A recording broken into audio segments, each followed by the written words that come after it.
வணக்கம் நண்பர்களே, பாபா கிரிக் தமிழ் சேனலூடாக மற்றும் ஒரு சுவாரஸ்யமான சூப்பரான விளையாட்டு தொகுப்போடு உங்கள் அத்தனை பேர்களையும் இந்த காணொலியூடாக சந்திப்பதில் மகிழ்ச்சி அடைந்து கொள்கிறேன். அதாவது ஐபிஎல் தொடரினுடைய நேற்றைய போட்டி அருமையான போட்டி, அட்டகாசமான போட்டி. பஞ்சாப் கிங்ஸ் அதே போன்று குஜராத் டைட்டன்ஸ் ஆகிய அணிகளான போட்டி. பஞ்சாப் கிங்ஸ் அணியினுடைய புதிய தலைவராக இருக்கக்கூடிய ஸ்ரேயஸ் ஐயருடைய பஞ்சாப் கிங்ஸ் அணிக்கு வந்ததன் பிற்பாடு, தலைமை பொறுப்பை ஏற்றதன் பிற்பாடு கிடைத்த முதலாவது வெற்றி. அதே போன்று மிகச்சிறந்த தலைவர், தன்னலமற்ற தலைவர் என்பதாக நேற்றைய போட்டியை நிரூபித்திருந்தார். இது தொடர்பாக நாங்கள் முழுமையாக இந்த காணொலியில பார்க்க இருக்கிறோம். அதுக்கு முன்பதாக நீங்க இன்னும் பாபா கிரிக் தமிழ் சொல்லக்கூடிய யூடியூப் சேனலை சப்ஸ்கிரைப் பண்ணலையா? அப்ப கண்டிப்பா சப்ஸ்கிரைப் பண்ணி அந்த பெல் ஐக்கன் அப்படி ஒரு தட்டி விட்டுருங்க. காரணம், நான் போடுகின்ற ஒவ்வொரு வீடியோவும் உங்களுக்கு உடனுக்குடன் நோட்டிபிகேஷன்ல வந்துவிடும்.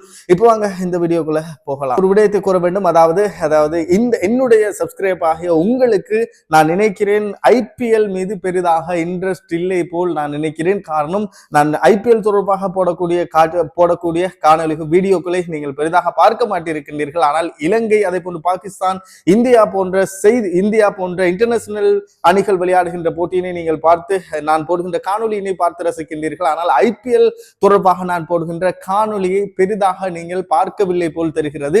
ஆனால் நான் தர வேண்டிய கடமை, நீங்கள் பார்த்தாலும் பார்க்கவில்லை என்றாலும், நான் ஒவ்வொரு நாளும் நான் கண்டிப்பாக இந்த ஐபிஎல் தொடர்பான காணொலிகளை தந்தே ஆக வேண்டும் என்ற ஒரு இக்கட்டான நிலையில் இருக்கின்றமின் காரணமாக நான் கண்டிப்பாக ஐபிஎல் தொடர்பாக தொடர்ச்சியாக உங்களுக்கு தந்து கொண்டே இருக்கிறேன். இந்த காணொலியில உங்களுக்கு தர இருக்கின்ற விளையாட்டு தகவல், நேற்றைய தினம் இடம்பெற்ற போட்டி அருமையான போட்டி, அட்டகாசமான போட்டி. குஜராத் டைட்டன்ஸ் அதே போன்று பஞ்சாப் கிங்ஸ் அணிகளான போட்டி. இரண்டும் எதிர்கால இந்தியா அணியினுடைய தலைமை பொறுப்பு யாருக்கு என்ற ஒரு போட்டிக்கு மத்தியில் நேற்றைய தினம் இடம்பெற்ற போட்டி. காரணம், நான் ஏன் இந்தியாவின் எதிர்கால தலைவர் என்பதாக நான் கூறுகிறேன் என்று சொன்னால், ஸ்ரேயஸ் ஐயரும் வருங்காலத்தில் இந்திய அணிக்காக வர இருக்கின்ற ஒரு தலைவராக இருக்கின்றார். அதே போன்று தற்பொழுது ஒரு நாள் போட்டியினுடைய வைஸ் கேப்டனாக இருக்கக்கூடிய சுப்மன் கில் ஆகிய இருவருக்கும் இடையிலான போட்டி தான் நேற்றைய தினம் இடம்பெற்றது.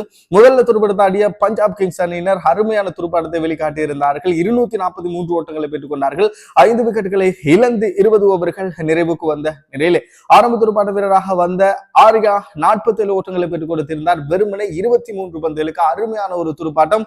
7-4 ஓட்டம் 2-6 ஓட்டம் அடங்கலாக ஸ்ட்ரைக் ரேட் 203.3 இருந்தது. சிம்ரன் விக்கெட் காப்பாளர் 5 ஓட்டத்தோடு ஆட்டமிழந்து வெளியேறியிருந்தார். அதற்கு அடுத்தபடியாக 3ஆம் இலக்கத்திற்கு வந்தார் அணியினுடைய தலைவர் ஸ்ரேயஸ் ஐயர். என்ன ஒரு துடுப்பாட்டங்க, ஆரம்பமே அதிரடிங்க. ஆரம்பம் அவர் சந்திச்ச 5 பந்துல 3 பந்து, 2 4 ஒரு 6 அடிச்சு சம்பவத்தை செஞ்சிருந்தாருங்க. 97 ஓட்டங்களை ஆட்டமிழக்காமல் பெற்றிருந்தார்.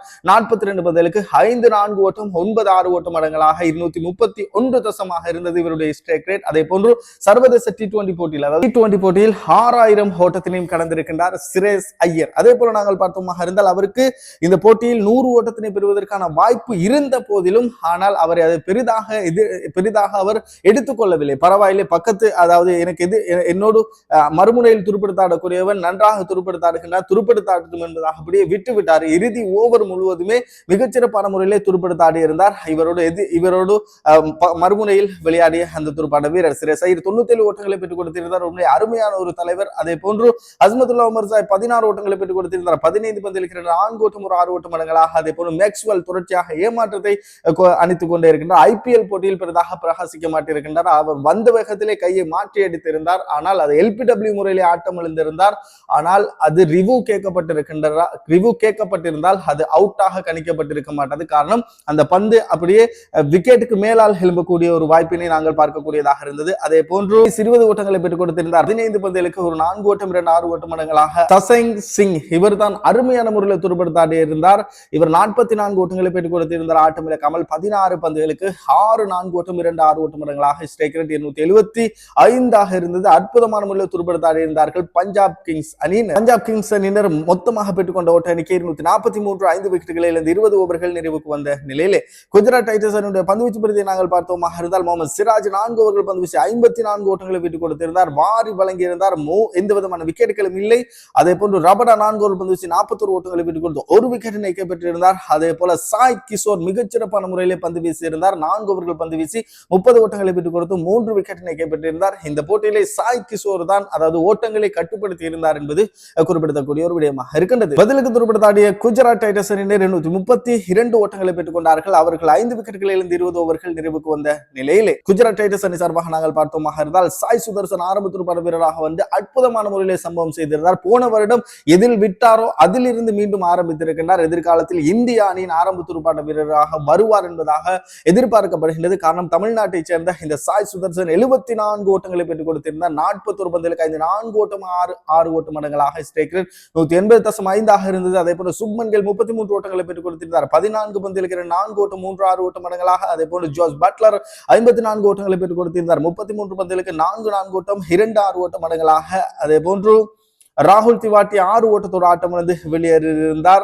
ஷாருக் கான் 6 ஓட்டங்களை பெற்று ஆடுகளத்திலே துடுப்படுத்தாடி கொண்டிருந்தார். மொத்தமாக குஜராத் டைட்டன்ஸ் அணியினர் 232 ஓட்டங்களை பெற்றுக் கொண்டார்கள். 5 விக்கெட்டுகளை இழந்து 20 ஓவர்கள் நிறைவுக்கு வந்த நிலையிலே இந்த போட்டியிலே 11 ஓட்டங்கள் வித்தியாசத்திலே பஞ்சாப் கிங்ஸ் அணியினர் தான் எதிர்கொண்ட முதலாவது போட்டியில் புதிய தலைவரோடு புதிய பயிற்றுவிப்பாளரோடு புதிய முதல் வெற்றியினை ஆரம்பித்திருக்கின்றார்கள். இந்த வருடத்தினுடைய முதல் வெற்றியினை ஆரம்பித்திருக்கின்றார்கள் பஞ்சாப் கிங்ஸ் அணியினர். பஞ்சாப் கிங்ஸ் அணியினருக்கு மனப்பூர்வமான வாழ்த்துக்களை தெரிவித்துக் கொள்கிறேன். மற்றொரு சுவாரஸ்யமான காணொளியோடு உங்களை சந்திக்கும் வரை உங்களது விடைபெற்று செல்லும் நான் ஆர்ஜி யாசிர். வணக்கம் நேயர்களே.